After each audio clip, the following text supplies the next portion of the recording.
together each day. Where there's a will, there's a way. The views and opinions expressed on Trudging Together are solely those of the host, co-host, and our guests. They do not necessarily reflect the views of any organization, fellowship, or other entity, and definitely not your boss, your neighbor, or that one guy in your home group. The content of this program is not intended to replace medical, psychological, or professional advice. If you're looking for that, please seek guidance from qualified professionals who spent way too many years in school. What you'll hear here is based on lived experience, recovery journeys, and the occasional bad coffee-fueled joke. Trudging Together is not affiliated with any 12-step fellowship. We are simply people sharing our stories and walking this path together, one day at a time. Thank you for joining us, and remember, recovery is serious business, but that doesn't mean we can't laugh along the way. Trudging Thursdays. Here we are, Thursday and trudging, therefore it makes it a Trudging Thursday. Hope you are all having a good day. Well, there it went. All right. Stuff's already starting to fall apart again. I got to check one thing here. Make sure everything's okay on my side. Got enough memory. That's okay. Internet's good. It's not on my side. All right. Sometimes it is. Sometimes it's my internet. There's a lot of little things that can happen between there and here. So, yeah. Today we are going to be talking about a glorious release. It is today's daily reflection. So I just went with it because I have any other topics. So figured why not? Why not? We'll just we'll just go with the flow today. All right. So go with the flow day. Good old Flo and her day. Did Flo have her day?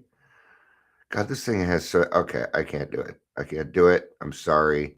I've got to pick a different place to do jokes. There's just so many ads popping around on this thing. I can't keep track of things.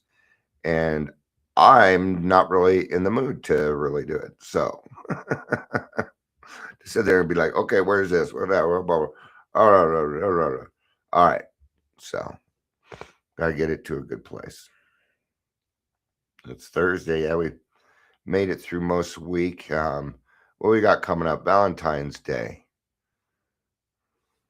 Valentine's Day. Don't feel like you have to do stuff for other people. It's just Valentine's Day. If you're newly sober, don't worry about Valentine's Day. Okay. If you're single and newly sober, really don't worry about Valentine's Day. It's just I'm going to tell you what Valentine's Day is. It's just another way for them to sell you shit at a very inflated price. So why bother? If you want to tell somebody you love them, tell them now. Tell them every day. That's what ticks me off. Valentine's, you're supposed to tell a person. I tell the people I love them every day. If they need more than that, then they're probably hanging out with the wrong person. All right? I don't have much money to spend on things. Lucky I even have this Beatles shirt. It's a newer shirt. Got it for Christmas, I believe. I don't know. Maybe it was my birthday. I don't know. I have so many t-shirts that I need more. I actually need more. What I need is 365 of them, so I have one for each day. I'm just kidding. I like black. You may have noticed I like black. Good morning, Michelle. Good morning, Angel. Good morning, Leisure. Good to see you all. Let's go ahead and get into it. You know what time it is. It's not just 11:33. It is time for Dion's Daily Funnies. If you are ready, hopefully the tracks are working and we'll be able to do this. What is blue and doesn't weigh much? Light blue.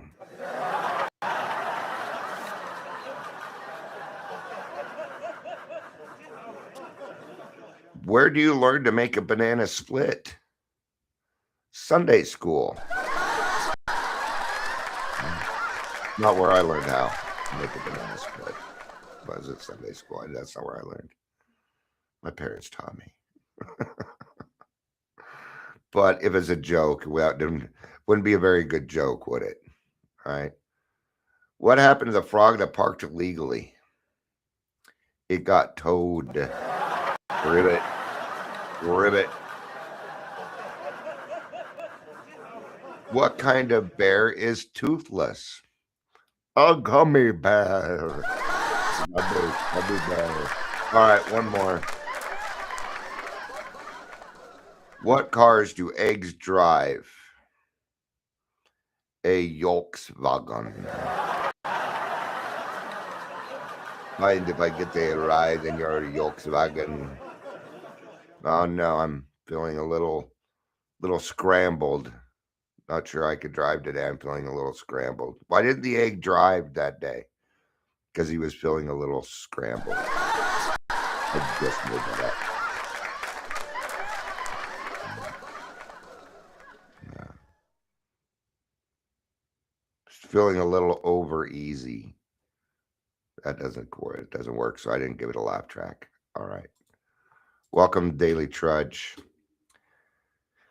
My name's Dion. I'm also known as the Pod Father. Use it how you want. I don't care. If you're here, please say hello, whether you're watching the live or the rewatch. Again, not a requirement. If you like what I do, share it. I don't really care. These are just, and you know what? I went and did some studying. You're not even supposed to be telling people to share your stuff. That's like, you're not supposed to do that anymore. All right. I'm learning a lot of things. I just started a new group. Not many people really know about it yet. I'm just kind of getting things going because it wants me to do it a certain way. And yeah, rah, rah, rah, rah, rah, rah. All right. I'm just finding out that I was kind of doing some things wrong. That if I want to reach more people, there's a different system. So let's get started. You were not here to learn how Dion is learning to do more things. We're here because we're going to read a glorious release, right? So let's go ahead and read this, and then we'll get to the 12 by 12. It looks like it's around page 27. Good chance it's going to be step number 2. When it comes to the daily reflection, usually whatever month it is whatever step and or tradition that it is covering. So let's remember that the traditions are just as important as the steps. They are just as important. Okay. Those are the other principles above which we live by, like attraction, not promotion. Right? We're not running around saying, hey, have you, with red dots at the airport, hey, have you heard the good news? We don't go knocking door to door. Hey, you got an alcoholic we can work on? No. What we do is we get better. We go out into our social lives and people say, wow, you have changed. What did you do? I watch it happen all the time. Anyway, let's get to this. A glorious release. Who knows what this release is? Maybe for you is something different. I have had more than one glorious release. The first one was the obsession of the alcohol. Most of it has been from there, my character defects, my anger, my angst, my anger. One more, my anger. A lot of anger. All right. The thing is, I tell people what happened to me, and they'd be like, you got a right to be angry. But Dion, you don't have a right to take it out on other people. All right. The minute I stopped arguing, I could begin to see and feel right there. Step 2 gently and very gradually began to infiltrate my life. I can't say upon what occasion or upon what day I came to believe in a power greater than myself, but I certainly have that belief now. To acquire it, I had only to stop fighting and practice the rest of AA's program as enthusiastically as I could. 12 Steps and 12 Traditions, page 27. Right? And I find it odd that Bill is writing that considering he had a sudden spiritual experience, right? So even that sudden spiritual experience in the beginning does not qualify for the glorious release. Ah, see, that takes time. It takes effort. It takes trust. It takes, dare I say it, courage. And what is our higher power but courage? You bet. Right? That unsuspecting inner resource. It was courage all along. Yeah, maybe some other things, discernment, intuition. It was a lot. It was a lot of things. All right. They go on to say here, after years of indulging in self-will run riot, step two for me, became a glorious release from being all alone. So for them, this glorious release was the loneliness being removed. What a cool thing, man. It is so neat to watch somebody finally become a part of, whether that's AA or wherever you go, whatever you do, because we've got several things going on right now, right? So really, you know, but what's going to make you feel less alone? What steps do you think will take away the loneliness more than anything? Right? Is steps 4 and 5. That is where the release starts to happen, the forgiveness starts to happen. But in step 2, what we're doing is we're coming to believe that there is a power that could do this for us. Okay. And we're probably going to see it in other people first. Right. That's why we go to meetings and share our experience, strength, and hope. Hey, I used to be exactly like you. I was jaundiced. I was this. And look where I'm at now. How long you been sober? I've been sober 90 days. What? You're shitting me. All right. They're probably going to believe that more than Dion's. I'm coming up on 10 years, man. All right. And they're going to be like, bullshit. Whatever, Dion, you don't have 10 years. They're not going to believe it. And I can understand why. You can't take it personally. Well, I do have 10 years. If I got defensive about my time, then something's really wrong. Okay. In the beginning, no, fight for that, though.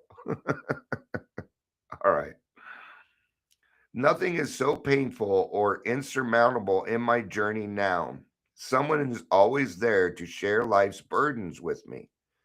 Step 2 became a reinforcement with God, and I now realize that my insanity and ego were curiously linked. Oh, I didn't think of it that way. Yeah, absolutely they were. Right? Looks like my insanity and my ego were BFFs and they ran my life. I was the third wheel. To rid myself of the former, I must give up the latter to one with far broader shoulders than my own. And I'm not really giving up my old self. I am. I mean, there is the death of the old self, man. I mean, it's a lot, right? But the true you is somewhere in there. All right. The true you is somewhere in there. And that's kind of what we're looking for. When I got sober, it was along the lines of, I can do this. I'm worth doing this. I didn't really love me when I got here, and I had to take a little bit of time. I had to let you guys love me, and it was really uncomfortable. I had to let you love me until I loved myself enough to be able to do this for me. Because I found that I could get sober for anything in this world, but I had to do these steps for myself. When I do these steps for somebody else, then I'm taking their inventory, I'm running their lives, and I'm just right back to where I was. Right. So, what's the first key to all of this? Well, first, you got to stop fighting everything and everyone. Don't worry, there'll be a time again when you get to advocate, when you become recovered and can use your brain again. Sure. Hey, hey, I'm talking about the fighting. Oh, they're wrong. They're wrong. Everybody's wrong. Wrong, wrong, wrong, wrong, wrong, wrong, wrong. You think you're right about everything. I thought I was right about everything, but all my best thoughts got me in a worse life. It did not work. Oh. Then I came to the program and found millions of other people who were just as screwed in the head as I was, and boy, did that make me happy. Because what was the glorious release we're talking about from? It's the loneliness, and his loneliness kills more of us than anything. I mean, I know it says resentment is the number one offender. Right? Well, that's part of it. My resentments can lead to loneliness when I'm mad at everybody. Right? Then there's other things. If you have PTSD and let's say you don't work the program and you've got years under your belt and you're still angry and you've done a complete 4-step and you've done everything else. I mean, it isn't really anger. It isn't really your anger. It's probably PTSD, and that is something different. I want people need to understand that. When I was going through sometimes things crop up. People are like, Dion, it's a resentment. I'm like, it's not a resentment. I'm not really angry at them. They are triggering me, and I'm going back to a time where I think I'm being harmed. That's not a resentment. That is survival mode. Okay. Now, when I get into that mode, do I sometimes do things that I might need to make an amends for? Yes. I'm still going to take responsibility for my actions. Still gotta. Did I create my own PTSD? No. Is it my responsibility? Yes, it is. And that's part of accepting it. So, what we're going to do is we just read the part in the 12 by 12, and I'm going to do the next paragraph. Usually I go before, but what we're going to do is continue forward this time. So if you'd like to follow along, I'm on page 27 in the 12 by 12, the second paragraph. There's not many paragraphs there, so it won't be hard. All right. This is only one man's opinion based on his own experience, of course. I must quickly assure you that AAs tread innumerable paths for their quest for faith. Now, you probably hear multiple paths to recovery, and that's kind of where they get this, the innumerable paths. But we're talking about faith. It is the multiple pathways to God, not AA, not NA, not Celebrate Recovery, not Wellbriety, not Smart Recovery, not all these newfangled ones. No. That's not what we're talking about when we say multiple pathways to recovery. We're talking about God specifically, or at least I am. What else would we be talking about? Oh, well, there's innumerable paths to the same place.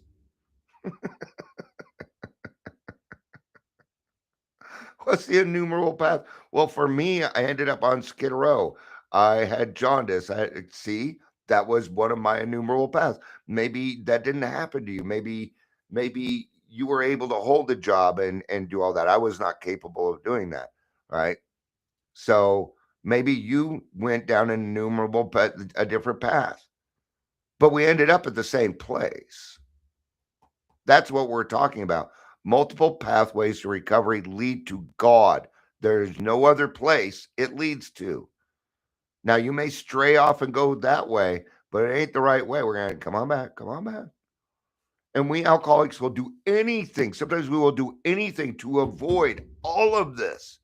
That means being angry at AA. It means being angry at God. It means being closed minded. It means a lot of things, man. I've been around for a little bit, and this is what happens every single time. Leisure says, so grateful for the process of AA in helping me identify my ego and my defects and helping me gain a conscious contact with my higher power. Yeah. Oh, yeah. Oh, yeah. I love the process of AA, but I love structure and discipline. I do. I I I may not seem like it, but I love structure. I like to know, even if it's something I don't want to do, at least I know it's happening. It's true. So I put a lot of goals. We did just in my treatment plan again the other day, and I put a lot of new goals on there. Yeah, a lot of new. Okay, so there are innumerable paths. right? Not only that, but there's 4 people here plus me, that's 5. There are 5 different higher powers here right now. 5 different ones. It's awesome. Now, we have 5 different ones, but we have the same goal. To become better people so we can help more people. That's the goal, right?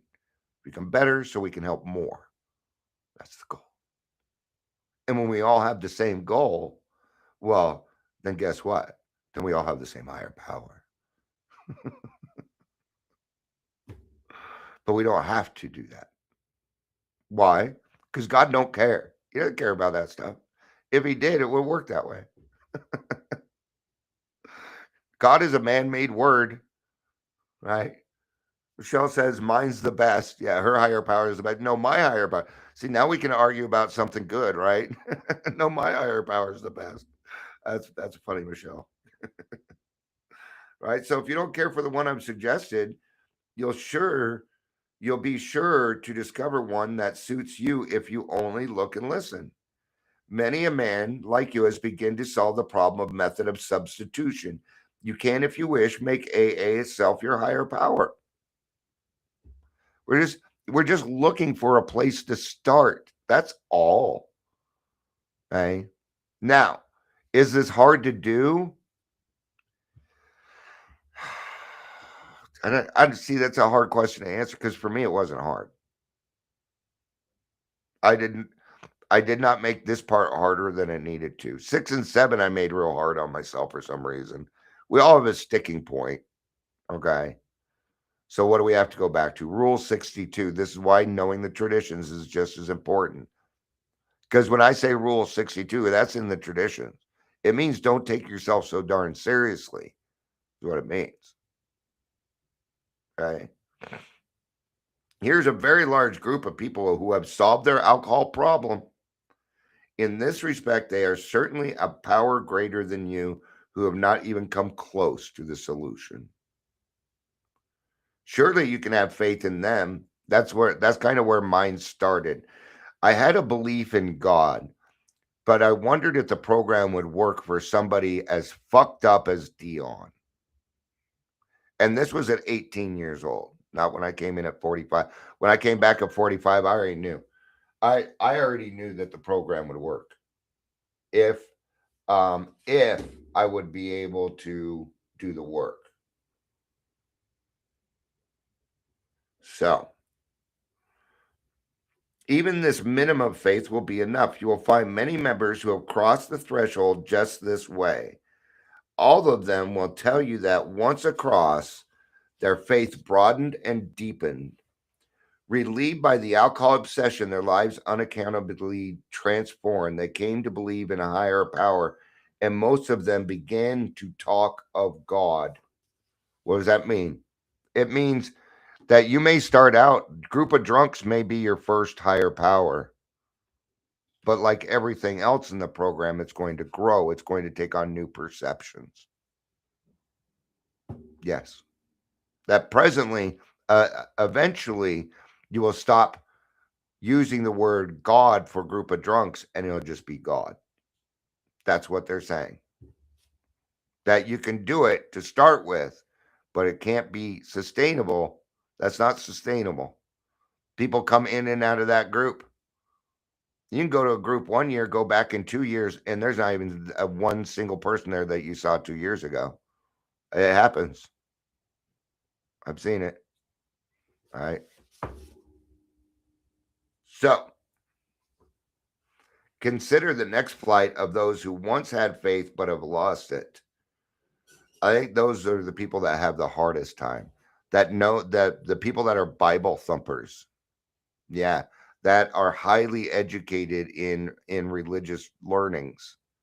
Those people I have found have the hardest time because they tried, they thought they tried. Then they meet somebody like you or I, and they get mad. How is yours working? You've never even read the Bible. You're a heathen, and still your life is going good. How's that? Well, you're sitting there calling me names. You haven't even asked me any questions of who I am. Hey, you're just a stubborn alcoholic. All right. Leisure says I would say my first higher power was surrender. That's great. It's bigger than you. Right? It's bigger than you. Why not? Those would be There will be those who have drifted into indifference, those filled with self sufficiency who have cut themselves off, those who have become prejudiced against religion, and those who are downright defiant because God has failed to fulfill their demands. Can A experience tell all of these that they may still find a faith that works? Absolutely. Absolutely. In fact, you're going to get this, and once you do find your higher power, you're going to be a little ahead of the game because you know your stuff, because you're educated. Once you find it, oh, it's going to be like a fucking rocket, man. I have a few sponsees who are very, very much no, their religious learnings are a lot more than mine, but none of that mattered when it came to quitting alcohol, right? Because they were still fighting. They may have believed in God, but what they were not doing was quitting playing God. They were playing God. It wasn't until they realized that they were the ones playing God, right? Um, so Angel says, not me, because my dad, God bless his soul, taught me of a loving God, then remembered when I did my third step. See, sometimes those come back. Yeah. Point is that we're willing to grow along spiritual lines. That's what it really comes down to. Just a willingness to grow along spiritual lines, right? Sometimes AA comes harder to those who have lost or rejected faith than those who have never had any faith at all, for they think they have tried faith and found it wanting. They have tried the way of faith and the way of no faith. Since both have proved bitterly disappointed, they have concluded there is no place whatever for them to go. The roadblocks of indifference, fancied self sufficiency, prejudice, and defiance often prove more solid and formidable for these people than any erected by the unconvinced agnostic or even militant atheist. Whew, a lot. It's a lot to say. I get it. I can see why they would feel that way. Now, I grew up in the Mormon church. I don't remember much, though, because I wasn't paying attention. I just wasn't. Yeah, just be honest. Well, they kept saying, if you do this, you go to hell. You do that, you go to hell. I don't want to be there anyway. And I've got a pretty good imagination. Leisure says fighting faith is all ego. Yeah, it doesn't matter how you're fighting it, as not agnostic, atheist, true believer, non-believer, all these things. Yeah, I would agree with that. Religion says the existence of God can be proved. The agnostic says it can't be proved, and the atheist claims proof of the non-existence of God. Obviously, the dilemma of the wanderer from faith is that of profound confusion. He thinks himself lost to any comfort of any conviction at all. He cannot attain even a small degree of assurance of the believer, the agnostic, or the atheist. He is the bewildered one. Now, I will tell you the place that I came to when I came back, when I was coming back. My thought was, God gave me a really, really good life, and I took a dump on it. Right? Still pride, still ego. I was wrong. Right? That didn't last long, but I will let you know that's kind of what happened with me. Any number of A's can say to the drifter, yes, we were diverted from our childhood faith too. The overconfidence of youth was too much for us. Of course, we were glad that good home and religious training had given us certain values. We were still sure that we ought to be fairly honest, tolerant, just, and we ought to be ambitious and hardworking. We became convinced that such simple rules of fair play and decency would be enough. That's what I thought. Yeah, I would have to agree with that. That aside from any religious training, that we still should be honest, tolerant. I thought I was fairly honest. Even after I'd been in AA for 10 years, taking a look at all this stuff, there's something about alcohol being in my system that makes me do this stuff. And I don't even recognize it. It feels natural to me.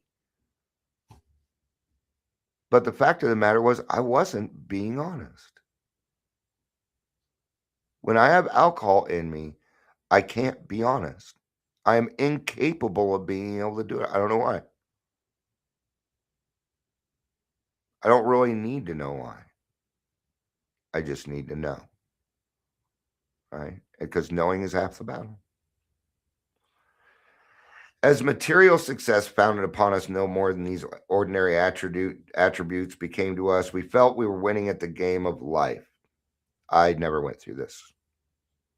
I didn't go through this part. I never founded any kind of material success at any point in my life. It has not happened. So I don't know. You know, I just didn't go through this, but a lot of people do. A lot of people do. And good job, man.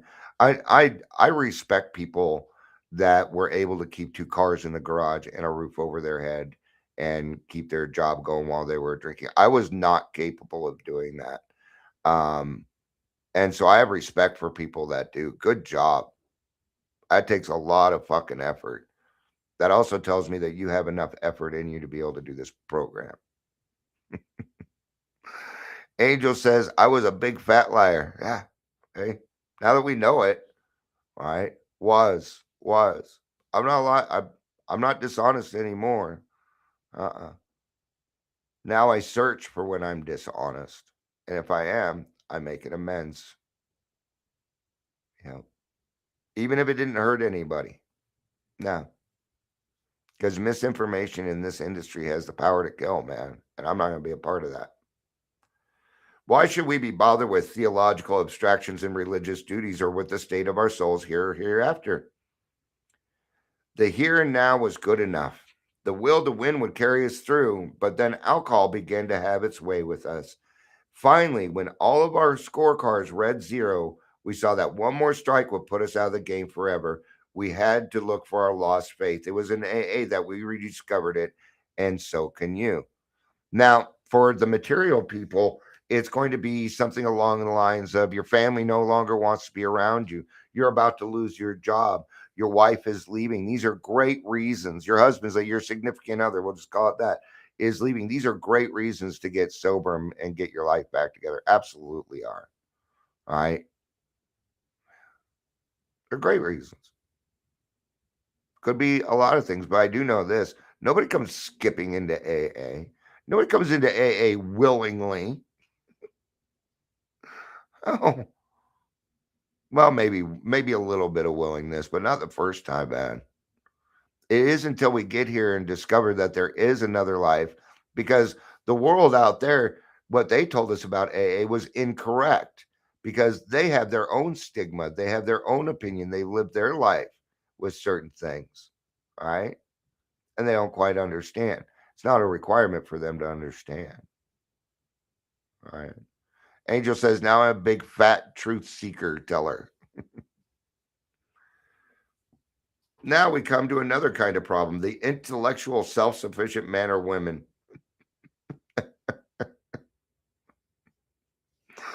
Oh, these are the ones that you usually have to piss off to get to. Okay. I'm kidding. Jest. Take that jest. To these, many A's can say, yes, we were like you, far too smart for our own good. We love to have people call us precocious. Precocious means, and they don't do it to me anymore, but when I was younger, see, I've been in therapy since I was, 12. I know how to talk. I know, and I've always had a golden tongue. I've always had a golden tongue, right? Oh, Dion, you're so much wiser than your age. Now I'm watching people do it with my daughter. That's what precocious means. Acting beyond your age. This isn't necessarily a good thing. What it means, you had no childhood. That's usually what it means. Leisure says, haha, how many meetings have I said I didn't wake up one day and think, hey, what a beautiful day to check out one of those AA meetings? Yeah, didn't happen. Amber says, went back in from lunch and got on the phone. Good morning. Good morning, Amber. Good to see you. Yes, we were like free. We used our education to blow ourselves into prideful balloons. Though we were careful to hide this from others, secretly we felt we could float above the rest of the folks on our own brain power alone. Scientific progress told us there was nothing man couldn't do, right? And where's the frustration going to come from? Well, I don't understand. No, this has to be explained to me right down to the detail to this, and it has to be this. Listen to these demands. No, we're going to need to come back and say, all right, what I need you to do is shut the fuck up and listen and follow direction. If you don't follow direction, you don't need to be thinking about these other things. They're none of your business. What are you worried about the step four? You're on step one. We don't need to worry about that yet. Right? And then we tell them, I'm teaching you something here. Delayed gratification, because you need it. You need it. Okay. We can't hide what we're doing. I always forewarn what we are doing and why we are doing it. All right. Scientific progress told us there was nothing man couldn't do. Knowledge was all powerful. Intellect could conquer nature.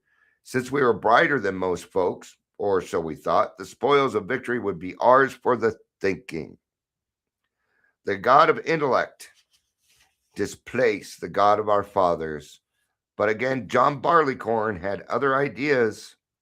We who had won so handsomely in the walk turned into all-time losers. We saw that we had to reconsider or die. We found many in AA who once thought as we did. They helped us get down to our right size. By their example, they could show us that humility and intellect, yes, could be compatible, provided we place humility first. When we began to do that, we received the gifts of faith, a faith that works. This faith is for you too, right? I love this part. We who had won so handsomely in a walk turned into all-time losers. We had to reconsider or die. Now we turn this around, don't we? Right? So what do? Well, we came into AA. They helped us get down to our right size. And then we understood that humility was not humiliation, that it was a different word. Now we're going to do the last two paragraphs of step 2, page 33. Few indeed are the practicing alcoholics who have any idea how irrational they are, or seeing their irrationality can bear to face it. Some will be willing to term themselves problem drinkers, but cannot endure the suggestion that they are in fact mentally ill. It's a hard one to accept. I get it. I do. I am still not accepting the fact that I have ADHD. Even though I have a diagnosis for it, it's clear as day, I just don't want it. Now, I know that's not true. But denial can run deep. All right. So it's still kind of, I get it. I'm just like, how many do I fucking need? How many? We can just keep adding on.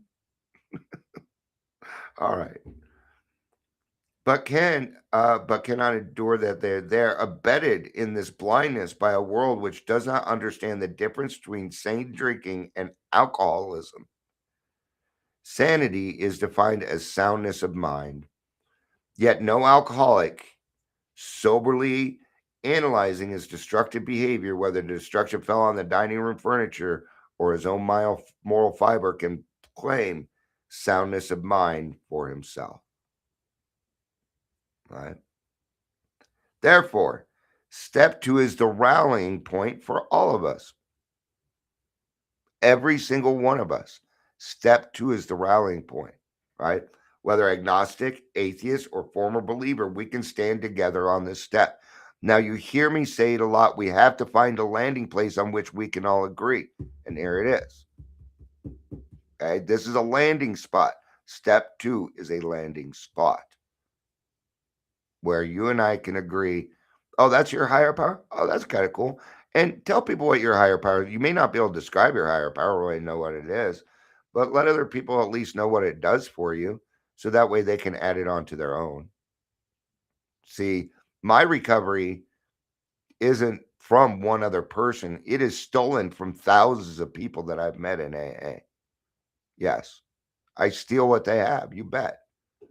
I don't actually steal it. I go and ask for it. They gave it to me. But, acting like I steal it feels a little more fun. All right. True humility and an open mind can lead us to faith. And every AA meeting is an assurance that God will restore us to sanity if we rightly relate ourselves to Him. Leisure says, I love my ADHD. All right. Before we go, I need to cover something real quick. Okay. I want you to know I'm still depressed. It hasn't changed. I'm feeling a little bit better today. And I decided to approach this one a little bit, and instead of talking about my depression, just doing what it is that we need to do. Now, if some of you don't know me, you wouldn't have known that I was depressed. Okay? Because it is easier to hide depression than it is to face it. So always check on your very, very happy friends. Those friends that are just happy all the time. Yeah, check on them. All right? Be there for each other.